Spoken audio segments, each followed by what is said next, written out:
องค์การพลังงานสากล IEA เกี่ยมปล่อยน้ำมันสำรองเพิ่มเติมหวังบรรเทาวิกฤตการณ์ในซ่องแคบฮอร์มุซ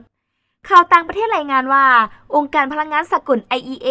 เกี่ยมพิจารณาปล่อยน้ำมันสำรองเพิ่มเติมเพื่อรับมือกับผลกระทบจากการปิดกั้นเส้นทางขนส่งในซ่องแคบฮอร์มุซทานฟาติบิโรผู้นำ IEA เปิดเผยในวันที่ 17 มีนาว่าปัจจุบัน IEA ยังมีน้ำมันสำรองทั้งในภาครัฐและเอกชนรวมกันหลายกว่า 1,400 ล้านบาร์เรลซึ่งเพียงพอที่จะดำเนินการเพิ่มเติมได้หากมีความจำเป็นทานบิโรกล่าวเน้นว่าการปล่อยน้ำมันสำรองเป็นเพียงการแก้ไขชั่วคราวเท่านั้นแต่ทางออกที่ยืนยงที่สุดแม้นการกลับมาเปิดเส้นทางขนส่งผ่านซ่องแคบฮอร์มุซคืนใหม่เพื่อให้การไหลเวียนของน้ำมันและแก๊สกลับมาสู่ภาวะปกติปัจจุบันผู้บริโภคและเศรษฐกิจโลกกำลังได้รับผลกระทบอย่างหนักจากปริมาณน้ำมันที่ลดลงในรายงานประจำเดือนของ IEA ระบุว่า